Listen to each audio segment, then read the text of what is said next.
guys, it's Bree. I wanted to do a quick check-in because I finished Harry Potter and the Goblet of Fire. This is the fourth Harry Potter book. One of the better books, I would say. This is the first book where things start to take a dark turn.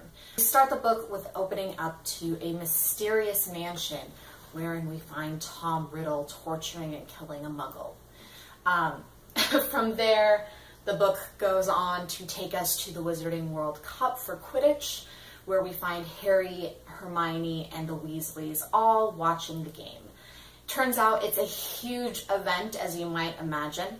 The World Cup for football is huge, and the Quidditch is basically its equivalent. It starts out with a few days of tailgating, people with huge tents, everybody in really high spirits and kind of on the verge of fighting over who they're cheering for, all sorts of fun stuff. This is one of my favorite parts actually of this book because it's the first time we really get to see the entire Wizarding world kind of coming together. We're seeing essentially one big tailgating party, and as Mr. Weasley says, once wizards get together, they just want to show off. The Wizarding World Cup is an interesting tournament, but what really takes the book off and sets the tone is what happens afterwards, the presence of Death Eaters. It's the first time we see Death Eaters in the series with the exception of Wormtail and Quirrell. Wormtail, of course, was the kind of big bad villain reveal of the book 3, and Quirrell was in book 1 and kind of was just an incompetent that Voldemort got to do his bidding. But this is the first time we see the real reason why people were scared of Death Eaters. We see the torture and the chaos, and that they take advantage of kind of these existing high spirits, right? They decide to have a little fun in the aftermath and kind of not quite rioting that's taking place after the end of the tournament. From there, we go to Hogwarts, where we get to see the Triwizard Tournament. It starts off with a little bit of a disappointing moment where we are told that there's not going to be a Quidditch tournament for the year, only to have something much more exciting. The Triwizard Tournament is one of the most competitive academic tournaments that has basically ever gone on in the Wizarding world. In it, 3 schools from across Europe are competing to win a huge prize and tons of honor for their school. It's a tournament that's been banned for like 1,000 years because people keep dying. And of course, Harry gets into the midst of it. One of the best parts about this book is all of the instances in which we're seeing the extended Wizarding world. We're seeing wizards coming together from different cultures and the ways that those cultures interact. We're seeing that there's fractures even within the more peaceful part of the Wizarding world.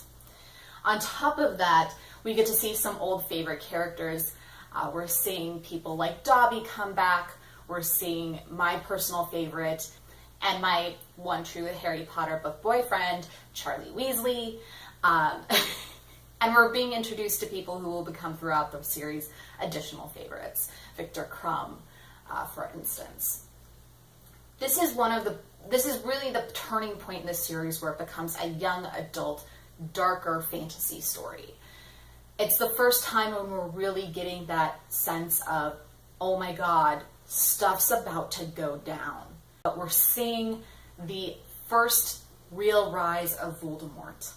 At the end of this book, he has murdered multiple people. He has tortured people. He is back to his full power, and he has his posse back. And this is really the first true cliffhanger in the story. And for that in and of itself, I love it. It also has some really charming moments. I have a little bit of a crush on Victor Crumb, who's just matches a little bit of my desire to be a little bit of a hermit and live in the library without being quite as authoritative as Hermione, right? He's just one of those guys that's like, ah, I want to sit with you in the library and we can just be quiet. We're seeing a lot of really interesting characters like Cedric Diggory who are coming out. It's the first time we're really seeing the true extent of the Weasley twins. So there's a lot of really fun character development, a lot of fantastic world building. And like I said, this is the first book where we're like, oh crap, shit's about to get real. So I'm really looking forward to taking the series on. Order of the Phoenix is next, and is not necessarily one of my favorites, but it is going to be a good trip, and this is leaving me in a really positive tone for the rest of the books going forward. Let me know what you think of the Triwizard Tournament and the Goblet of Fire.